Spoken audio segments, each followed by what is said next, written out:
So ladies and gentlemen, Tina Yeager is about to come on and just blow your minds. I swear, each of these guests today has just been rocking it, rocking the house, and we are just getting started. Legendary human beings on here, changing the world.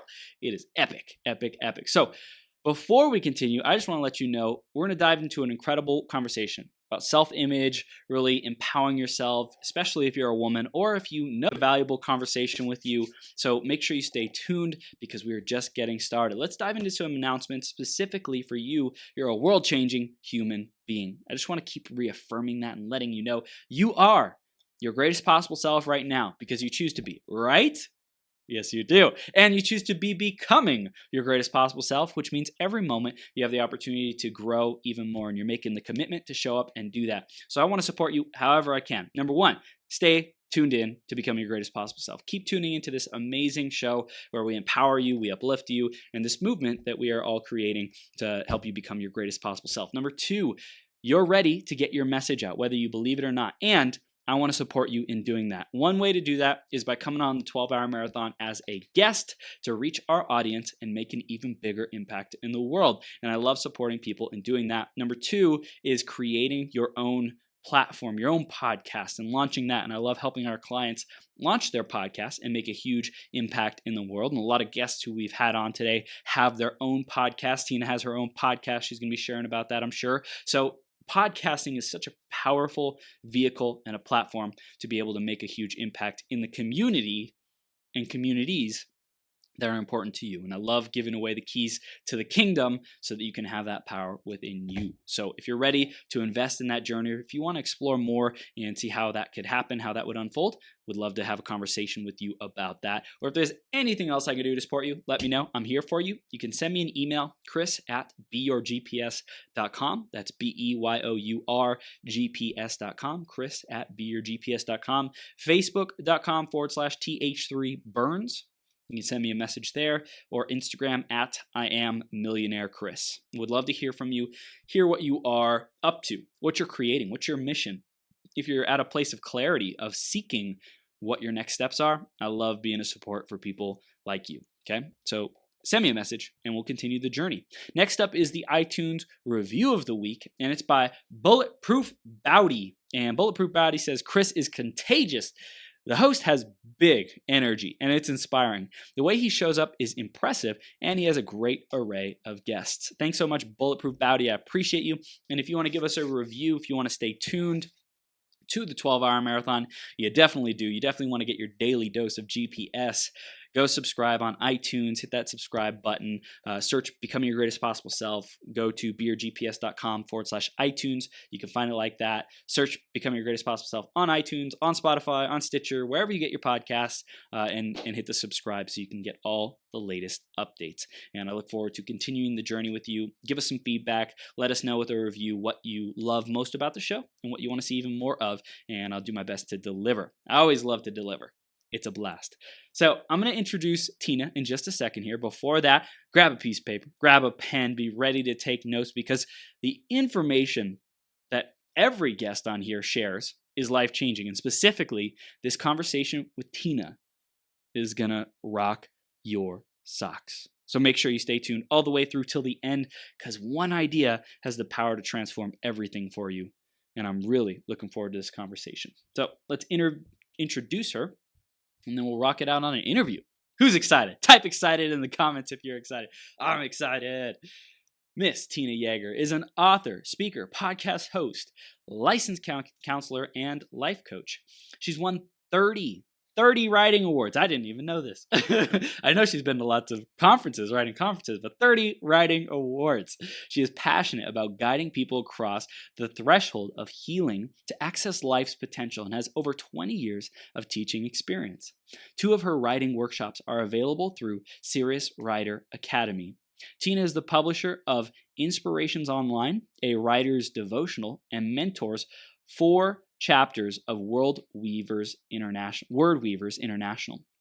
Beautiful Warrior, her upcoming book on women's esteem, is scheduled to release with New Hope Publishers in July of 2019. Her podcast, Flourish Meant, that's like flourish, the little flourish, -ment, MEANT, equips listeners to soar with encouragement, inspiration, and practical tools for living their best. Sounds a lot like this show. I'm loving it. I'm vibing with that. For the latest on Beautiful Warrior, or to connect with her as a speaker, coach, or manuscript therapist, visit tinayeager.com. That's TinaYeager.com. And we're blessed to have Tina with us today. Tina, you ready to rock the house, Superwoman? I am. I'm motivated just from listening to you. Yes. So I'm good. I love it. I love it. Tina, I appreciate you being here. We're going to have a blast on this conversation. And I know you got your own show, so you know what it's like to juggle a lot of things and get your message out in a big way. So I appreciate you making the time to share with our audience how we can grow ourselves into our GPS with you. Thank you. I'm grateful to be here. Your energy is absolutely contagious. You're amazing. So thanks for having me on. I appreciate that. Thank you, Tina. I appreciate it. And we're going to dive into a topic I'm sure you've come across a time or two, which is authenticity. And especially the theme today is unapologetic authenticity. And I want to hear what that means for you and how that shows up for you in your life. Well, for me, authenticity relates to being who you were meant to be. You're not trying to be somebody else. You're not trying to compete with other people. You're not trying to be somebody you're not because you don't think you're good enough. Because every one of us was created to be a specific kind of beautiful. Every one of us. And it's not the same as someone else's beautiful. So your authentic you is something that's missing from the world if you're not being her or him. Wow. So that's what that means to me. Wow, that's amazing. I love it. I love it, Tina. So tell us a little bit more. I mentioned in your intro about who you are, what you stand for, what your clients come to you for. Why don't you share it in your own words as well? I love to encourage people. That's who I am. That's what I'm made of. I love encouraging others. I love inspiring others. I love helping people see that they are a masterpiece. That's one of my favorite things to do. And I love hearing people's dreams and being able to encourage people to fulfill those and optimize their lives. Wow. Amazing. Amazing. It's like when you hear people's dreams and hear that coming out of them and draw that out, that's like the most fulfilling stuff ever, right? It's like Absolutely. to hold that sacred space is just so beautiful. Yes, absolutely. And no one person is like another one person. We're all unique pieces of art. And we were all created to make the world beautiful in our own way. And we don't want any of that missing. We want it all to shine because that makes the world a great place to live. Amen. Amen. So Tina, this is gold. We're already having a blast, dropping some mindset wisdom about how to see the world, how to see life. And I want to go back into your journey and talk about how did you become a writer? How did you become a therapist, a podcast host? You're doing a ton in the world today. How did it all unfold for you? In a way, I think we all have those seeds planted in us before we were born. It was something that is just created within us, and it begins to bloom and blossom as we're children. I used to always write and tell stories and play stories when I was a kid. I didn't realize I was going to become a writer until much, much later. And that dream didn't happen until after I'd already pursued other things like becoming a therapist. And strangely enough, story and therapy actually work together because we are the heroes of our own story. There's a story journey that we follow in life. And becoming a writer of stories is part of the way that we tell through parable that hero's journey of people coming to success. So I write both fiction and nonfiction because all of it has to do with fulfilling your dreams and becoming who you were meant to be. So I love that so much. And I wasn't always secure in who I was either. So knowing what that's like to have really low self-esteem, I mean abysmally low self-esteem, and being able to reach out to other sisters and brothers that are in that place and help them come to that next point in the journey where they can say, I see there's hope. I see that I can become something that I always have been meant to be and just wouldn't acknowledge. That's just an amazing and fun way to live your life. So I love it. So in terms of that low self-esteem, was there a specific phase that happened, and how did you overcome that? Well, I was different, aren't we all, in childhood? And other kids didn't relate well to me. I was the kid that was kind of off in my own little story world. So the other kids were doing things that I didn't relate to and they didn't relate to me. And so I just always felt like I was out on the outside looking in. I loved those kids. I thought they were wonderful, beautiful people, but I just felt like they didn't like me. I thought maybe it was because something was wrong with me. And I thought if I was thinner, if I starved, if it was in some way on the outside good enough, which never is good enough when you're trying to compare yourself to those appearance-based, performance-based standards, then that was just a long 8 years of eating disorder and feeling really awful about who I was, until I finally came to this place where I realized I was called to encourage. I was called to write and write encouraging stories and messages. That started to come out of me. And the more I was doing what I was called to do, what I was really made to do, the more fulfilling my life became. So that's kind of been my journey and where I was at. It wasn't that I didn't have good parents. It was just not acknowledging who I was as being significant and relatable and real, and being who you are instead of trying to be like everyone else is where you're most real and where you're most effective in the world. Yeah. What was that calling for you? What was that experience like? And how did you tap more into your authentic self because of that? At first, it was just this whisper from God, I called you to write. And that was when my oldest child was still just barely toddling on his feet. And I started writing children's stories, and then I put it aside because I didn't have time for that. I had children to raise. I had to do something practical.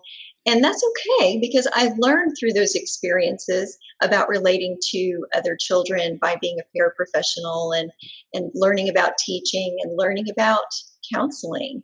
And I became aware of the fact that when I would listen to people, really listen to people, I had a gift of encouragement, and people needed that. People aren't heard. People aren't listened to. And when we take the time to listen, you can see how much there is a need for that. So I recognized that in myself as I began to practice it. And then it's funny that came back to me again. No, I actually called you to write, Tina. So I finally listened to that and started writing again. And I would find counseling information opportunities with people that I met at book signings. And then I would also find people who were interested in writing through therapeutic connections. So it kind of overlapped in really strange ways. So it all kind of comes together the way it's meant to. Wow, that's incredible. And I know you mentioned that these conferences, writing conferences, have been a big part of your journey too. Can you share about what your experience was like, what the community, the difference that it made in your life? I actually had a bachelor's degree in creative writing before I went to a writer's conference.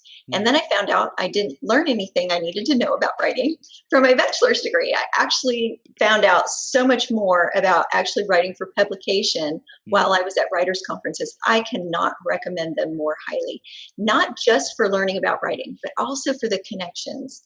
As artists, as creatives, we desperately need support from one another. And those connections become our best friends. Even though we could be states and half the country apart from one another, we're still one another's best support. So that's an important part. The community that you gain from being at writers' conferences is priceless. I can't recommend that more highly. I love it. I love it. So at what point did you start focusing your work and your message on empowering women? I know you empower all kinds of people, and specifically I know that empowering women is a big part of your heart, your message, your mission. Can you tell us a little bit more about how that evolved? Because I am a woman, I feel like women will relate to me best. So that was one of the reasons why I chose that. I also know that being able to tell my personal story was going to connect more with a women, women's audiences and that sort of thing. And as a woman who suffered from low self-esteem, and having seen so many female clients in my office as a licensed therapist who came with that same issue, they struggled with low self-esteem. They struggled with a sense of purpose and significance and worth over and over and over again. Every client brought that as one of their issues. And I thought, I need to be real in my story and share this story of my own coming to develop self-esteem and worth, and share some clinical insights in a way that I can't get to just the people in my office. There's only so many people you can see in a therapist's office. Even if I went out to speak all over the country and all over the world, there's only so many people that I can reach. But if I wrote a book, that's tremendously further. That vehicle can extend that message of empowerment and esteem and significance through faith and clinical insights and my personal story of hope. I knew that I needed to write that story, but that was the hardest story that I ever wrote. So I want to dive into this more because this is your story of really rebuilding your self-esteem and remembering who you are, and you're supporting people in that. Let's dive into that conversation. Tell us about what self-esteem is and how we can go about understanding where we're at with that, putting a foundation in place to really create better self-esteem. Well, first you need to know what self-esteem isn't. Self-esteem is not your role. It is not what you do. It is not how much money you make. It's not what number appears on the scale in front of you in the bathroom. It's not what size you wear. It's not what's in your bank account. It's not how much art is on the wall in your house. It's not what your neighbors think of you. It's not what your community thinks of you. It's not what your teachers said about you or what your parents even may have said about you, good or bad, as a child. It is not whether or not you match the world's standard of beauty. That is not your self-esteem. Your esteem, your significance can only be told to you by the one who defined you before you were born. Your creator tells you who your self-esteem is. It has to come from your spirit. You are a unique individual. And if you don't embrace the beauty of your essence as you were created to be, and that is your gifts, your talents, your life worth, just for being who you are, you have value. You're in this world, you're breathing, you have value.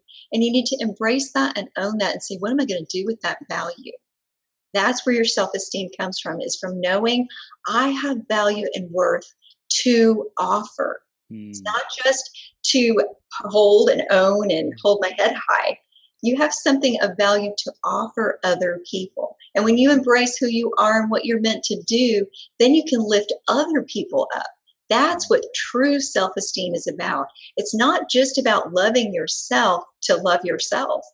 It's embracing your potential to love others and lift them up and encourage them, because together we are stronger and we can help one another fulfill dreams. That's where the true power and the true life fulfillment comes from. Wow. So it's like how we see ourselves. It's how we show up and contribute our gift to other people. It's about really uniting with other people to create a greater purpose, a greater impact. Sounds like there's a lot of different dimensions of self-esteem. Absolutely. It's our significance, our worth, our value. And it also has to do with making sure that it's not just about pride or diminishing our value. Some people say you're either too proud and you're conceited and you're arrogant. And sometimes people misuse the word narcissistic because we're focused on ourselves and we navel stare and we look at ourselves too much. Well, really, if you're secure in who you are, you don't have to do any of those things. A secure and strong person is able to be a blessing wherever they are. Yeah. And I also love that word. That's not something I've said very often, but I've been looking for secure. Secure is the word. I've been looking for, how do you say I'm proud and I'm confident and secure without like going into the territory of the negative definition of narcissistic, right? Like caring so much about oneself that you put other people down, or you use people to get what you want, or whatever else happens in that realm, And I think that the being secure, being grounded, being able to love yourself and reflect that love and appreciation and just gratitude and fulfillment and noticing, paying attention, being aware of all the good things, all the gifts, all the blessings, just simply celebrating that stuff. That is important, that we can do that without fear of being shamed and judged and feeling guilt because we appreciate ourselves. Absolutely, because perfect love casts out fear. So if you are living in love and you're grounded in love and your security and your esteem is spirit anchored, You don't have to worry about comparing yourself to somebody else or putting somebody else down. Because true power, true spirit centered power and esteem does not come from someone else. You don't have to take it. You don't have to go get it. You don't have to put someone else down. In fact, if you're putting other people down, you're missing out on your power. Wow. You're denying yourself greater power through collaboration. Wow. Collaboration brings us more power than competition every time. Wow. What do you say to someone who is feeling like so low, so disconnected, so having a low self-esteem that they're not willing to ask for support? They're not willing to ask for help and share what's going on with them deep down inside. I would ask them to try to imagine someone that needs them. Because sometimes when we're in a low place, we can't do it for ourselves. And I remember that being one of my motivations to become my greatest possible self was being pregnant with my first child. Wow. I wanted to be better so I could be a good mom. But maybe it's not your children. Maybe it's just somebody out there who's feeling the way you feel now, who's going to need you to get on the other side of this to help them. Wow. Because your story and your message is going to really matter for that person who's also feeling where you are. And if you don't take the time to get somebody else who's just one step higher than you to give you a hand up, then somebody else is also going to get left behind because they need your hand up. So do it for love. That's what gives us courage. True courage, the word courage comes from the Latin root of cor, which is heart. So true courage comes from the heart, and that means we are most brave when we love someone. We're willing to face our fears. We're willing to pull ourselves past those dark places that we cannot pull ourselves out of otherwise when we care about somebody else. Wow. Incredible. I love this. You mentioned story, and everyone has a story, and it's like if you get over whatever the challenge, when someone gets over this challenge that they're dealing with, then they're able to serve people with their lesson, with their story. How important is it for people to quote unquote master their story and be able to wield that to make the biggest difference possible? Because we're podcasters, we're writers, we're storytellers, we have our brand and build an online presence and deliver content. Does everybody need to have that, or not? Does everybody need to have? But is it wise for everyone to seek mastery over their story? Mastering your story doesn't always mean becoming a communicator as a professional. You might not be a podcaster, and that's okay. But what if your neighbor needs you to share your story with them? What if your cousin is in a low place and they need you to share that testimony of how you overcame being in a low place?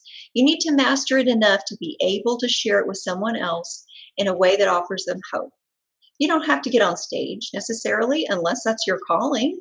You might be called to be on stage. Be open to that if that's your calling. Don't be afraid of that. But if your calling is simply to be the barista at the cafe and you have an opportunity to share that story, that is not a small thing.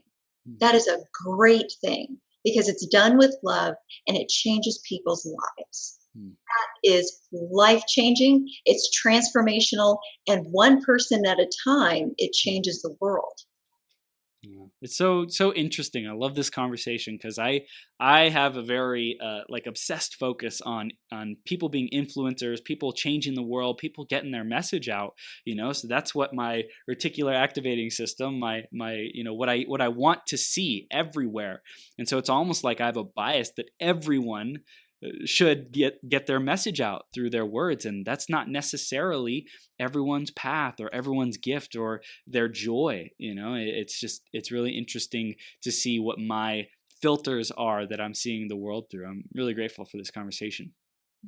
Yeah. And that's okay because some people need that nudge because it's scary to get out there. Let me just tell you, do you remember being scared getting out there for the first time? Oh yeah. You're like revealing yourself. But again, if you're doing it because you love those people out there and you know they need this so much and somebody's going to need that message you've got. It doesn't matter if you're a podcaster. It doesn't matter if you're the pastor of the church. It doesn't matter if you're the usher at the church. Wherever you are is where you're meant to be if you are living according to the obedience to that calling you're given. If you are where you're meant to be and you're not afraid of going to wherever you're called to be. I mean, if you're living in fear and you're backing down, that's a different thing. You want to make sure that you step past that threshold of fear, because you don't want that to hold you back from living your best life.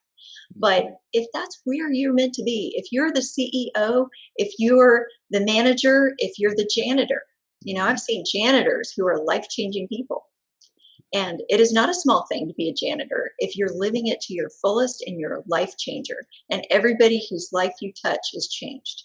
That is incredible. Wherever you're called to be, live it to the best possible you that you can. Amen. Amen, Tina. I love it. What have you learned about yourself in your book writing process? You've written a lot. What have been some of the biggest shifts, ahas, realizations that you've had over the years? It's harder than anybody thinks it's going to be. That's one of the things that I've learned. But it's also worth it if it's what you're meant to do. Yeah. You don't want to stop from doing something that's your calling just because it's hard, because all the best things that we do are going to be hard. Yeah. It's not worth doing unless it's challenging, right? Mm-hmm. If it's too easy, then we're in our comfort zone and we haven't tested the limits of where we can possibly go. We're not fulfilling our potential if we just hold back. So do what's hard. Do that next difficult thing that you could do, or maybe that you aren't sure you could do. And you're going to need a lot of spiritual, supernatural help to do, but it's your right thing. So do it anyway, and do it afraid, because we're going to be afraid when we first start. It's not going to be comfortable. Mm-hmm. And get other people around you. Community is so important. Getting people who are going to pray for you and encourage you when it's discouraging is super important. It's not easy. It's not easy to be a communicator or an encourager. It's not easy to do any of the things that we're called to do, wherever it is that you're at and whatever your business is that you're trying to make flourish. It's tough, but it's worth doing. So podcasts like this that are encouraging, fill yourself with plenty of encouragement like this. I just want to encourage everybody to make sure you're drinking in daily doses of inspiration. Yes. We get enough discouraging information in the news and the media every day. We don't need to overdose on that and not get enough nourishment in our lives of good words, of positive, uplifting thoughts and messages. That's very, very important. Yeah. And it's like, even me, I feel like I don't tune into the TV and the news and the media like at all anymore. Like I'm like, they're going to do what they're going to do. I'm just going to stay in my lane and keep empowering people. And I still have negative thoughts and tendencies and stories and stuff like that comes up in the shadow that I really get to deal with and confront and love and embrace, and whatever kind of growth I get to do, spiritual, healing that I get to do. And it's always, ongoing. We're always, whatever level that we're at, it's going to take courage. It's going to take heart to be able to break through to the next level. And I think it's interesting because a lot of spiritual people, especially, we're like creating that it's easy. We're creating that, life is, we want to create ease all the time. And it's like, well, if you are challenging yourself, if you're stretching, if you're going into new zones, then that can't necessarily be the priority if you really want to be your greatest possible self. It's like you can create more of that. Like, yes, please, more ease, more instant, manifestation, abundance, transformation. Yes, please. And to make that a a requirement to be able to go on the venture, go on the voyage, then you're missing the point. At what point is it an adventure if it's easy? It's not an adventure. We're not going to enjoy a fulfilling life if it's simply comfortable. Do you remember the beginning of the movie The Hobbit where he says, you've been too comfortable in your little hobbit hole for too long? Yeah. So it was time for him to go on an adventure. What if Bilbo had stayed in the hobbit hole? And he never got to, he could have, but what if he never experienced that? His life would never have been fully fulfilled. He would have been comfortable, but that's all. The dimensions of who he was would not have ever expanded to fill the space of growth. And growth, just like when you exercise, your muscles will ache when they grow. I need to be working on my upper body strength. I noticed that when I was trying to drill holes to hang curtains a few days ago. My muscles were aching. I don't use those often enough. But when we get stronger, our muscles ache and it's hard and it's difficult and it makes us weary. But that's how we get better as human beings. And it's how we inspire other people. The most inspiring stories are the people who struggled, not the people who stayed comfortable. How many of us are inspired by people who are just comfortable? Oh yeah, I'm so inspired by that. Then they just sit in their armchair all day long. I mean, nobody's blown away by that. But the people whose stories of, like my friend Paige Schnedeker, who is completely dependent on a breathing machine. She is mostly blind, mostly deaf, yet she paints with her mouth and she writes books. That's inspiring. Overcoming the things that are difficult in life to become what nobody ever expected. That's inspiring. So when we say to ourselves, it's difficult. Okay, good. Good. That means it's worth doing. Yeah, I love this. And I also wanted to say, this show, this 12-hour marathon, our podcast episodes, this interview, Tina, is gold. So much inspiration, and people can subscribe to the podcast. Definitely do that. And to your podcast as well, because you're putting out great, inspiring messages. So Flourishment, right? That's where they can find that podcast, and stay tuned to that. Definitely go subscribe to Tina's, because we're just scratching the surface of what Tina gets into in these epic conversations that she has. It's so cool to kind of go visit other people's lands, oh, what are you doing over here in Tina Yeager realm and Flourishment realm? Oh, cool, come over to GPS realm. And it's just such a blast that we can get the information, we can get the wisdom, we can get the personality that we most align with and resonate with, and the values. And someone could have found my show through another guest, and they're on here today, they're listening right now, and they say, wow, Tina, I so resonate with your story. I want to write books. I want to grow myself. And Chris, you're awesome, and you're a dude, and I'm a woman. So I just, no offense, to Tina, I vibe with you more. And we can't get too many encouragers in our lives, can we? Amen. It's good to have more than one. So we all need each other. It's very, very important to be collaborative in our efforts. And I think that makes us so much richer. When you meet people that are like you, or people that are very different from you, you can grow from those relationships. That's how we expand and grow. Iron sharpens iron. We need those connections, those people that are going to keep us stretching and moving in the upward directions that we need to move. We're not meant to be on this life alone. This is not a solo journey. This is not an expedition for one person. It is all of us together as a team making the world a better place. Yeah, I love it. I love it, Tina. It's beautiful. And I wanted to circle back around to something you said earlier about it takes courage. And one thing that popped into my mind is a quick video I saw of Grant Cardone. And whether you love him or hate him, he's achieved some really incredible things in the world.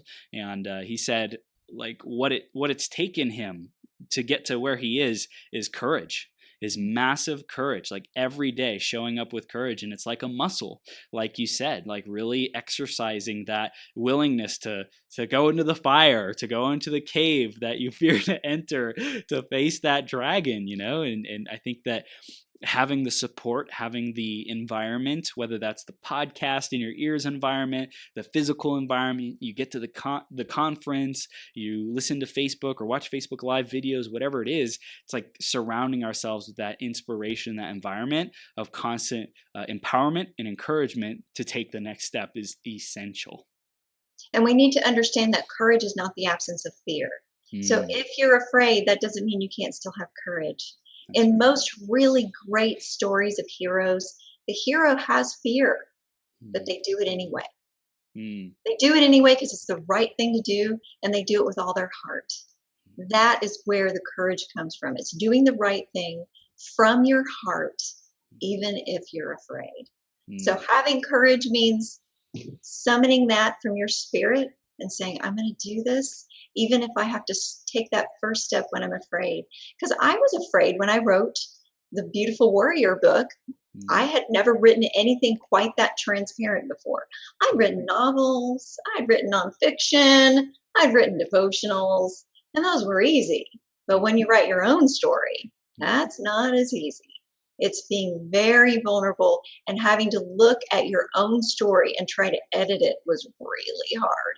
So that's a different kind of journey. When you're going to be authentic, you need to have courage. But that's where the magic happens with people. When they know you're real, when they know you've been there, that's when they'll listen to you. That's when they know they can get there too. If you just come as an expert, it doesn't mean as much. But when you come as someone who's on that journey too, who's just one step ahead of you, then they say, you know what? Maybe I can trust you. Maybe you understand me. What would you say is something that you haven't yet accomplished with your writing in your books, and maybe getting a specific message out or a specific type of message out that you want to achieve in the coming years? I would say maybe just reaching further.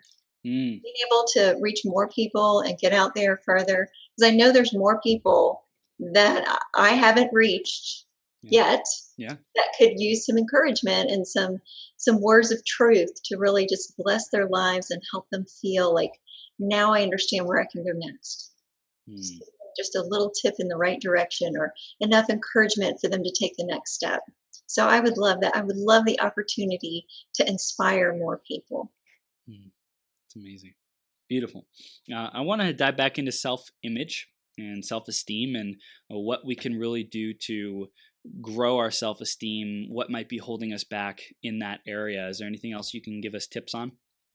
I think shame is a big issue today. We see a lot of images on Pinterest and on other, even Facebook. We see people being perfect with their masks on. Even when we see each other in person and you say, how you doing? What is the 4-letter word answer that everybody gives fine. you? We're fine. Well, that's not really authentic. Not everybody is fine. And sometimes you're tired, and sometimes you're struggling, and sometimes you're overwhelmed. What if we were just real about that? Then maybe there wouldn't be quite so much shame. And shame comes from all kinds of different places, not just from comparing ourselves to unrealistic images in the media, but sometimes shame comes from the past. Sometimes it comes from people around us trying to put us down because they believe that they can only get power by putting other people down. And there are people who are, because of their own warped perspective, they have, their issues are like cataracts in their eyes. They can't see you. All they can see are their own issues. So when they're trying to evaluate you and they give you shame messages, they're not seeing you clearly in the first place. So recognizing those messages of shame that often we internalize and we start to speak to ourselves. Really listen to that. That holds us back more often than we realize. If you were to just kind of record on a daily basis how many negative things you say to yourself in your head. Well, that was stupid. I always do such and such. Why do I have to always be so clumsy? You know, and we usually use always never statements. Hyperbole. I'm the worst at such and such, you know, and you're not the worst at anything. If you are, you should call Guinness. In the book of records, you know, that would be a positive way to frame that. But it's very unlikely that you are the worst at anything, or that you always do anything. If you do always do something in particular, then perhaps you should also call Guinness, because consistency, my goodness, if you always do something, you are hitting a consistency note that most of us cannot manage. Or never. I mean, never. Do you really never do such and such? So think about that. Those are lies. Those are lies. And we need to recognize that even if it has a little bit of truth in it, which an effective lie often has a little bit of truth. Maybe you're a little clumsy. Okay. So how many people are a little clumsy? We're in these flesh vessels. We're not going to always be perfectly balanced. So we can do some yoga. Think about it in a solution focused way. If I'm clumsy, maybe I need to practice yoga more. So that could be something that you look at differently. Take your shame messages that you got to identify them so you can make them talk to the hand. Because once you hear them, you need to be willing to refute them with the truth. I am not always clumsy. I am not always stupid. I mean, there are people who are impaired in their cognition that are not always stupid. So you are not always stupid, especially if you're running on all cylinders. You're not all stupid. You have intelligence. Appreciate the brain that you have. Mm. Say, where am I intelligent? I might not be the top math student at the local university, but that doesn't mean I'm always stupid. Wow. It means that I am more prolific with words, Mm. or I am better with relationships, or Mm. maybe I'm artistic with food instead. Yeah. Praise yourself for what you're good at. Change those shame messages into truth messages about who you are and what is great and unique about you. Yes. And be Wow. willing to use that to bless people. If you're a good cook, then you don't need to be worried about whether or not you're the best mathematician. Right. Oh my gosh. I love it. It's like people are focused on what they don't have rather than what they do have, the gifts that they were blessed with. We simply look at, hey, what do I enjoy? What is fun for me? What am I interested in? What am I curious about? What am I passionate about? What am I good at? And look for those gifts. Like, focus on that. Be grateful that there's something there that you can kind of lean into, that you can say, at least I got this. I'm grateful I got this. I appreciate this. Yeah. And if we're focused on the negatives, it will diminish our potential. Mm, Because if yeah. we're thinking negative thoughts about ourselves, we're not going to rise to fulfill our potential Mm, in the yeah. best things that we are. It will hold us back, it will handicap us. So we're often, as human beings, shooting ourselves in the proverbial foot with the Mm-hmm. things that we say to ourselves. Our voice over ourselves and over our lives is a very powerful voice. Yes. Speak truth and speak life into your own life. Then Mm, you'll be able to speak life into the lives of other people around you, and you'll be an impact for blessing to people. You matter to yourself, and you matter to everyone else. That power that you're nurturing within you is going to spill out into the lives of the other people around you. Hmm. Well, I'm curious, what's your perspective, Tina, on having positive thinking, positive affirmations, but doing it to just cover up something that we don't like, or like I talked to Amber earlier today, talking about our shadow. Like this aspect of us that is like dark, and we're afraid of it, and it makes us uncomfortable, and it scares us.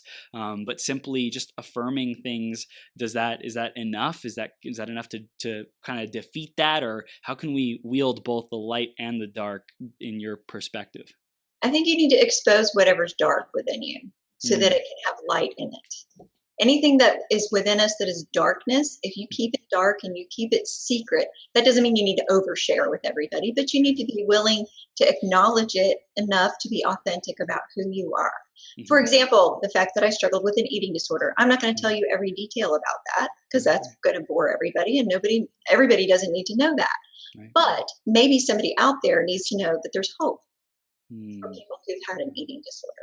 So being authentic about that and saying, this is where I was, or this is what I still struggle with, but I'm mm, working on it, not covering it up and pretending nothing's there with an affirmation that isn't true. But mm, if you're not there yet and you're still struggling with it, being willing to say that it's there and not just say, yeah, it's there and that's where it is and that's where it's always going to be either. mm, You mm, want to say, I'm becoming healthy in my yeah. body image. Wow. Not I'm there because I'm not there yet, Mm, but I'm growing in that area would be mm, true. mm, And yeah. that's positive without being fake. Does that Yeah. answer your question? Yeah, yeah. So what I'm also hearing, the way I would word it is like, this area of my life is not working, not working how I want it to. Doesn't produce the results. I'm not fulfilled how things are, but that's not permanent, and it's not staying stuck there. How can I transform things? How can I change things to take the next step to get to where I want to be? What is it? Is it starting to meal prep? Is it starting to go to the gym? Is it having accountability, hiring a coach? Is it going to an event, building more community, getting out of, my own way, so to speak? Exactly. Yeah. Exactly. So yeah, we don't cover up the darkness because then it stays dark.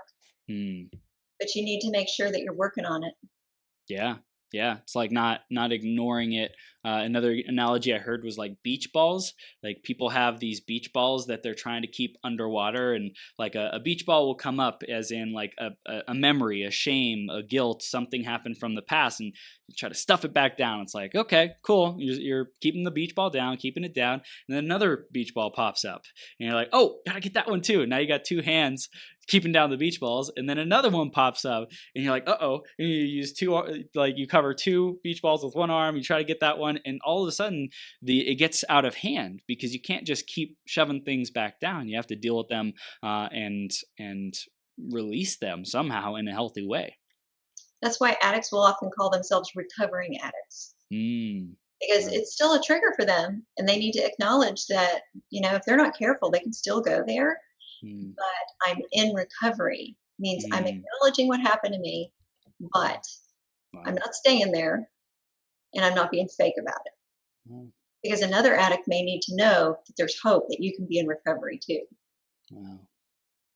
That's interesting because like I always for me that was something that came up for me. It's like, okay, well, why would you keep sharing that like you're an addict if you've graduated past that? But now it makes sense that, hey, it's acknowledging that I used to be that way, and it's something that I manage, and I know is if I let out of my sights or ignore or shove down and pretend like it wasn't a part of my journey, number one, it could sneak up on me and attack me and overtake me, like that I wasn't ready for it, because I wasn't in the state of mind like, hey, this is something I've dealt with and here's what I do to manage it. It's like, oh no, it doesn't exist anymore. Okay, well, is that true?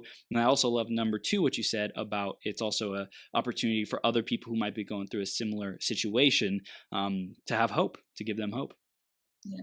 Even if you were to say, I'm a recovered addict or a Mm, recovered alcoholic, it still yeah, acknowledges that that's a part of your past and it's a beautiful part of your story yeah, yeah. because it shows you overcame something that's really, really difficult. That's a heroic thing to overcome something that was a compulsion or an addiction and to maintain that. That's Wow. very difficult. So we can celebrate that with the people who are recovered or recovering, that they're Mm, taking those difficult, challenging steps, stepping outside of what they've always known and where they've always been into a place that's hard, mm, but that's totally worth it because it's a new life. yeah, yeah. So awesome.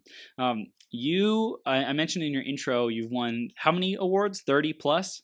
Yeah, 30. 30? That's incredible. What would you say were the reasons why? How did you achieve that level of success and getting acknowledged, and all these awards? What was it about you that got those awards, and can you share a little bit more about what the awards were for? They were all for unpublished works. Mm, So they're all part of that journey toward publication. mm, And one of the most important things, there's two things that I would say were important toward award winning, which basically award winning just helps with the book proposal when you're trying to get published. It mm, helps with the sales of a book if you have a published book that wins an award. And the acknowledgement of the word is also affirming, and it helps you get challenged to enter in new genres. mm, So I would yeah, try a contest that had a genre, like say this last contest had a children's chapter book genre, and I hadn't mm, tried to write that before. I just kind of wanted to see if I could. wow, And so it was challenging me and helping me stretch and grow in genres I hadn't written in before. And wow, so that was one reason. But also, it makes you get out there and submit. mm, Submitting things to contests, submitting things to editors and agents is really scary. But if mm, you have a deadline for a contest, it'll make you submit. And if you get an award, it can help give you confidence in submitting it to that next level for the editor or the publisher. wow, So at first, I was just learning mm, the craft by going to conferences and workshops. I've been to lots of conferences and workshops. I couldn't even tell you how many, probably over 20. wow, Um, but you learn so much craft from studying other writers and from being in those workshop classes and then from teaching. you learn what you teach. So the more you teach, the more you learn. And so that is an important part of that process, to learn and then to submit things for publication and to get through that process of being afraid of rejection, because rejection is part of writing. It's a very important part to embrace, and it's a very difficult part to embrace. Stephen King, in his book on writing, talks about the big nail, the railroad spike-sized nail that he had in the wall, that he would stick all of his rejection letters on, and he just stacked them up till it filled the whole nail. Wow. Can you imagine people rejecting Stephen King? But he had plenty of them, and many writers will say that you're not a real writer until you've had a certain number of rejections. So if you're getting rejections right now and you're a writer, feel like you're in good company. Keep going. Keep it up. Keep trying, because you have to keep trying until you get that first acceptance. Yeah. That's great. And I know you've gone through some experience of like getting your book published and things like that. Can you give us any wisdom about finding someone who really is aligned with you and your work and the message that you want to get out in the world? I would say the first thing that you need to do if you're working on getting published through a traditional publisher is hire an editor. It's very important to get your manuscript edited before you submit it to a publisher. I had an amazing, Eva Marie Everson is an amazing editor for my book. And because it was so personal, it was like editing like this. It's very hard to do that. So I needed some help with that. And she did a tremendous job. And then it went on to the publisher, and I had such a great experience with New Hope. Ramona Richards was an amazing editor on top of Eva's work. She did a tremendous job. So look for a publisher that, if you look through their books, they have edited well in their books. Also look at the covers of the books. That's a very important thing. If the publisher that you're interested in is not spending time and money to make covers look decent so they can sell, you're going to be in trouble when you try to sell that book, because it's going to be up to you as a writer to do most of those sales. The publisher's not going to do everything for you. They'll do the editing, they'll do the book cover, but they're not going to get out there and, hawk those books for you. You're going to have to do that. So if you get a book that you can't sell because it's badly edited and the cover doesn't look good, you're going to be in trouble. So pay attention to those details and make sure that your editors know your genre when you're hiring an editor, that they are familiar with. If you're a young adult writer, make sure they know about teenagers. If you're a nonfiction writer, make sure they know about the type of nonfiction that you're working on a little bit, so they're familiar with it and they can do a little bit of that macro editing where they're judging whether the content flows and makes sense. If they don't know anything about what your nonfiction that you're writing about, it's going to be hard for them to tell you whether it's making sense or not. Right. And it's like the editing people, I think the first thing that comes to mind is, are all the typos out? It's like, okay, well, that's level one, first grader editing. But then there's also, hey, is this going to be a work that delivers my intention, my vision for this message? And I think that's what a real editor can help someone bring out. Yeah. And they can make sure that your voice comes through. Your editor should maintain your voice, but still make it have a better impact that it would have had if it was raw. So making sure that they look at that paragraph and they say, you know what, this sentence actually delivers a big punch at the end of the paragraph instead of the one you had there. You're like, oh, yeah, you're right. So editors can really make your work shine, but they shouldn't make it so you don't shine at all. That it's their voice instead of yours. So pay attention to that as well. If you read the books that they've already edited and put out, you'll be able to tell whether it's a good fit. And as writers, we should be reading anyway. That's how we get better as writers. Absolutely. So writing has been such a huge part of your journey, Tina, and being able to communicate, share one's message. I mean, you're doing it all kinds of ways: podcasting, writing. You're communicating with your clients and helping them to step into their greatest possible selves in that way. So it's really beautiful what you're doing and how you're doing it. And I want to encourage our audience to take those next steps with you and give them how they can stay connected, how they can continue their journey. If there's anything that they can do to work with you one-on-one or in a group, let's tell them how they can do that too. If you go to tinayeager.com, pretty simple URL. There's no www, it's just https, tinayeager.com. You can find all about my speaking opportunities. I am looking to build out that calendar. So I love speaking to audiences. The more people that I can encourage, the more energizing it is for me. And I also do one-on-one Skype-centered life coaching. So they can look at booking those kinds of opportunities, or they can look for the Flourishment podcast, and the link is there on my site. There are also blog posts that have some life coaching tips and life optimization messages available for them to read for free. Amazing. Amazing. So incredible. So everyone, definitely stay connected with Tina. Send her an email, tina@tinayeager.com. Go to her website, tinayeager.com, and subscribe to her podcast, Flourishment. And Tina, we're in the minute to win it, the encouragement, inspiration, and the heartfelt message that someone really needs to hear on the other end of this podcast. And they might be going through a tough time. They might be seeking, searching, looking for clarity, committed to stepping into their greatest possible self.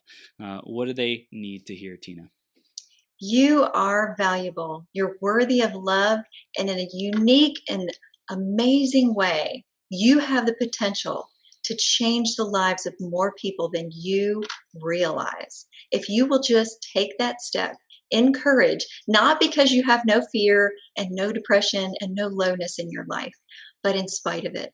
Just take that one step and reach out to somebody who can lift you up from the place that you're in right now and help you get to the level where you can reach your fullest self.